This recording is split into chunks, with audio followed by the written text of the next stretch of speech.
Hey guys, we're here with our third battle of the NPL Tryouts, and we are going up against AkkiVGC.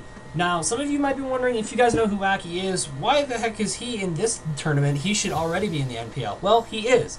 This team was drafted by a guy named Pokehendo, but he has since dropped out, and because the rest of us are 1-1, the owner of the league, Sheerforce, whose link will be down in the description, asked AkkiVGC, whose link will also be down in the description, to fill in, substitute with this team that was drafted, and battle each of us to break the tie. So, real quick, we will go over the team we are facing. We are facing a Mega Slowbro, Jirachi, Thunderous Incarnate, Conkeldurr, Crobat, Emboar, Togetic, Kecleon, and Golurk. Our team, of course, is Mega Blastoise, Jirachi, Togekiss, Heracross, Arcanine, Tyrantrum, Rotom-Mow, Weezing, and Kecleon. Now, the first thing I noticed on his team is there's not a lot that wants to switch into my Mega Blastoise. So that's immediately the first thing I threw on this team. So here we have Leonardo holding the Blastoise tonight with the ability Mega Launcher, has the moves Water Pulse, Dark Pulse, Ice Beam, and Rapid Spin, with 104 HP, 252 special attack, 152 speed with a Timid Nature. That amount of speed will be outspeeding the Emboar, so I can revenge kill it with Water Pulse. Water Pulse over, say, something like Scald, because I don't want to accidentally burn the Conkeldurr if it's a gut set. So we're just going to run Water Pulse to be safe anyways. It is more powerful. It goes up to base 90 power with the Mega Launcher boost. Dark Pulse is to be able to hit the Slowbro and the Jirachi. Ice Beam is to be able to hit the Thunderous, the Crobat, and the Togetic. Water Pulse also hits Golurk and Emboar for the strongest amount of damage. So the only true things that can switch into this set would be Conkeldurr and Kecleon, because those are the only things where I don't have something that's super effective. And I could potentially have Aura Sphere to hit the Kecleon, so that's not a good switch in at all. But Conkeldurr, like an Assault Vest set, and Conkeldurr is bulky enough to take hits, it's absolutely the best switch into this thing. Which is why we have Water Pulse over Scald, because I don't want to accidentally burn that. Rapid Spin is to get rid of the hazards, and overall this thing is just meant to be a bulky, kind of bulky, kind of fast attacker. It's really good for handling his team. But up next, we have Amigo, our Arcanine, holding the leftovers with the ability Intimidate, has the moves Morning Sun, Toxic, Fire Blast, and Protect. With 248 HP, 244 defense, and 16 speed with a bold nature. That amount of speed will also be outspeeding the Emboar, and the rest is as physically defensive as we can get. This is our best switch into Emboar. We don't have a very good one on our roster because of the fact that, I mean, we have Tyrantrum to quad resist fire, but it's weak to fighting. We have Togekiss that's quad resist fighting, but doesn't want to take a reckless boosted Flare Blitz. Stab, might I add, from a base 123 attack Mon. Overall, this thing is our best switch in. We can get the Intimidate drop, we get Leftovers recovery. We can Toxic this thing as well Toxic the Slowbro, because that is the obvious switch into this thing. There's not much switch-ins to my Arcanine, or normal like offensive Arcanine set, so which is why we have Toxic and Fire Blast. Fire Blast will hit it from the special side, do a little bit more damage than Flare Blitz was doing, plus I don't take recoil damage, which will be important, because unless the Emboar is packing rock or ground coverage, such as Stone Edge or Earthquake, I am not too hit KO'd by the Emboar, and we can Toxic it, protect it, Morning Sun, whatever we need to do to stall it out and cripple it. Overall, this is our best switch into the Emboar, and I knew we had to have it on this team because it's the best thing we had that could switch into Emboar. But up next, we have Superstar, our Jirachi, holding the leftovers with the ability Serene Grace. Has the moves Stealth Rock, Toxic, Wish, and Zen Headbutt. Stealth Rock because I can't run Stealth Rock on the Tyrantrum set, you guys will see. Toxic, once again, for another answer to the Slowbro. Wish, so I can get Wish passes over to my Tyrantrum and my Mega Blastoise, which are the two big win cons for me, and they don't have recovery of their own. And Zen Headbutt, just to do damage. The 64 speed will be outspeeding the Emboar, I believe.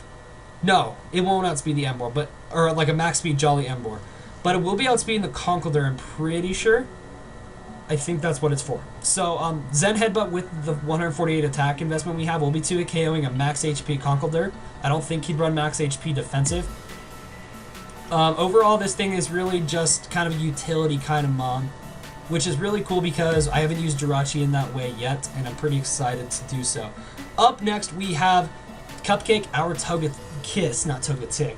He has the Togetic, we have the Togekiss. With the leftovers, has the ability Serene Grace and the moves Air Slash, Fire Blast, Roost, and Thunder Wave, with 248 HP, 36 defense, 224 speed, and a bold nature. That amount of speed, I believe, is to also outspeed the Emboar. In case you haven't noticed, I'm pretty afraid of the Emboar. And we can 2-hit KO it with Air Slash, potentially get the flinch and won't have to take damage. Roost is for own recovery, Thunder Wave is to slow things down, and Fire Blast is to hit the Jirachi, which would be resisting our Air Slash. The other thing that resists Air Slash on his team would be the Thunderous, but I don't get good coverage to hit that unless I wanted to run Ancient Power, and I don't, because I need Roost. I would like Roost and Thunder Wave. So overall, this thing is a pretty good physical wall, but it will also be kind of speedy if I need it to be. Up next, we have Toro, our Rotom Mow, holding the Choice Scarf with the ability to Levitate. Has the moves Leaf Storm, Volt Switch, Thunderbolt, and Trick with 252 special attack, 32 special defense, and 224 speed with a modest nature. Does this set look a little bit familiar to you? That's because it's the exact same set we ran against Resilient in the championship battle of the GPSL, other than the fact that we had Hidden Power Fire over Trick because Resilient had a Mega Scizor. This is a really good way to deal with the Mega Slowbro, minus the fact that Mega Slowbro gets Fire Blast and Ice Beam. So I can't switch into it at all, and I need to scout to see if it has that. Leaf Storm is for Grass Stab, Thunderbolt is for Electric Stab, Volt Switch is for Initiative. The only thing he has that is immune to Electric would be Golurk, and it's not appreciate a Leaf Storm. In addition, Trick is to cripple things that don't appreciate a Choice Scarf, like the Conkeldurr, like the Thundurus, like the Emboar, like the Jirachi if it's more of a defensive set. Potentially the Togetic or the Kecleon or the Golurk. It's a last-ditch effort in case I didn't need Rotom anymore. I can go for the Trick, get rid of my Choice Scarf, and cripple something severely before Rotom goes down. Other than that, it's a pretty decent... sorry about that, guys. My recording cut out for some reason, so I'm re-recording our Tyrantrum set. Pretty much what you guys missed me saying was just the Rotom Mow is pretty just a good special attacker all around. But, so this Tyrantrum set we were running is our pretty big win condition this week. We have Monarch holding the Life Orb with the ability Rockhead, has the moves Head Smash, Dragon Claw, Earthquake, and Dragon Dance, has 48 HP, 252 attack, and 208 speed with a Jolly Nature. That amount of speed will be outspeeding the Crobat once I get up to +1 with the Dragon Dance.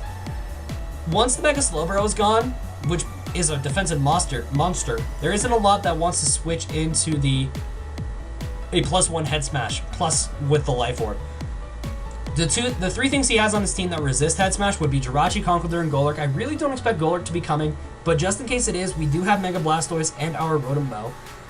Dragon Claw is our strongest move to hit the Conkeldurr besides Outrage, and I don't want to use Outrage because of the potential Togetic. And Earthquake is our best move to hit the Jirachi. So overall, this is a pretty solid Tyrantrum set. Once Mega Slowbro is gone, it's pretty hard to stop. But anyways, you guys should be seeing the battle right about now. We'll see you over there later. Alright guys, here we are at the battle. Looking at the team he brought, he has Jirachi, Thundurus, Slowbro, Conkeldurr, Golurk, and Emboar. A little surprised to see the Golurk. I was kind of expecting more so maybe Crobat or Togetic over that. But either way, because he didn't bring Crobat or Togetic, he does not have hazard removal. So we're going to go ahead and lead off with our Jirachi and get up our rocks as soon as possible. So out comes Superstar, and he is going to lead off with his own Jirachi. I'm assuming so that he can get U-turn initiative, because if it has U-turn, it's probably Scarf. So he's going to go for the U-turn. It's probably Scarf. I cannot confirm that at this point, though, so I'm not willing to say yes, 100% this is Scarf. I'm just going to set up my rocks because he has no way to get rid of them while I do with my Blastoise. He brings in his Golurk. This thing threatens me out with a Ghost-type move and a Ground-type move, so I'm going to go into my Togekiss because it's a decent physical wall, and I will be immune to the Earthquake if he decides to go for that.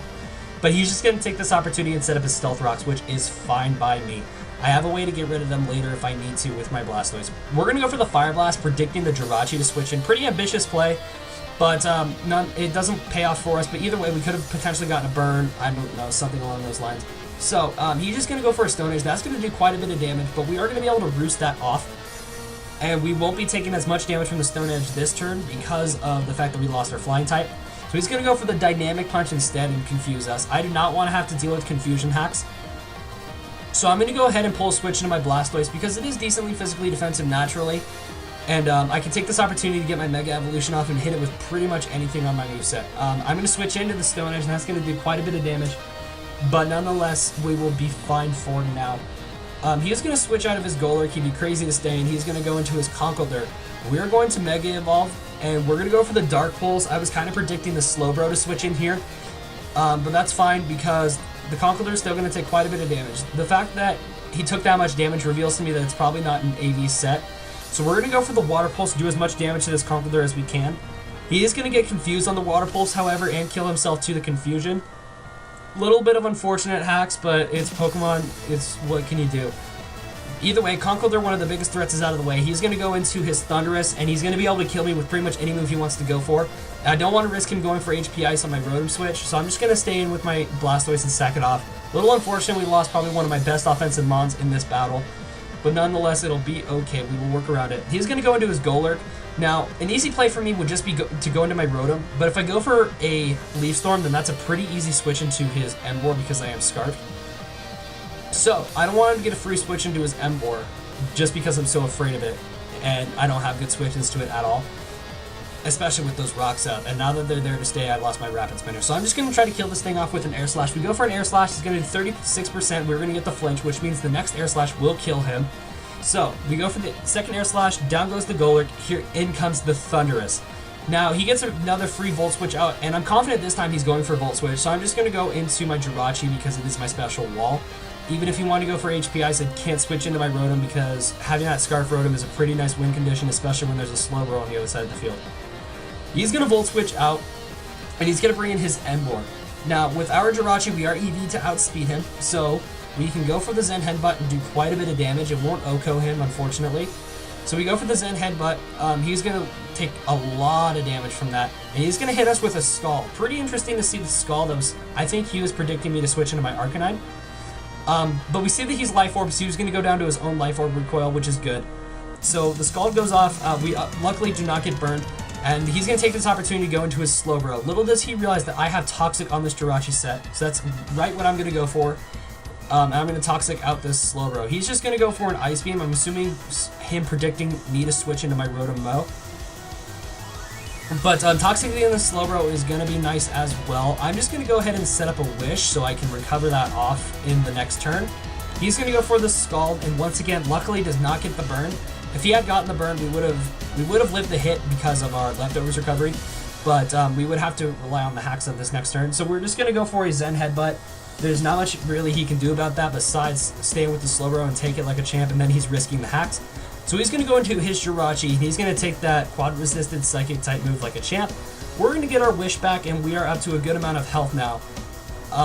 The Jirachi is probably just going to U-turn out, so I want to stay in, and I'm just going to fire off another Zen Headbutt. Predicting him to stay in and go for the U-turn. Now, this Slowbro is a weird set. It's clearly not Regenerator, and I think later in the chat, Akki says that was a mistake on his part. So we're just going to set up the Wish so we can get off our healing recovery when the next turn happens. And we're just going to go for a Zen Headbutt. We are going to flinch the Slowbro on this turn, and he's just going to keep racking up that toxic damage. Now, at this point, because the Slowbro does not have Regenerator, it has not Mega Evolved yet, Akki is just going to take this opportunity to forfeit. So we are technically going to win, I believe, technically 5-0. I don't know exactly how it works. We were up 5-3, and there wasn't a lot on his team that could deal with my team. I already had a plan for every single thing left on his team. So, GG to Akki. He played terrifically with a team that he did not build, and he still did a great job with what he had. Akki is a terrific battler. His YouTube link will be down in the description. As I said in the team prep, he was the season champion of the NPL Season 1. So definitely make sure you guys go check him out. But either way, I do hope you guys did enjoy this battle. A like and a subscription would be much appreciated if you want to see more content from me. And I will see you guys later. Oh, real quick. Our battle against Akki puts us at 2-1. Previously, Akki had battled Young Master Legend and Adam the Bee's Knees. Everybody in this league is 2-1, and Akki is technically considered 0-3. Which means we are at tie. Differential does not matter in this division, which is okay. So, the tiebreaker will be the next video you guys see from me, so look forward to that. But either way, guys, I will see you in the next one. Later.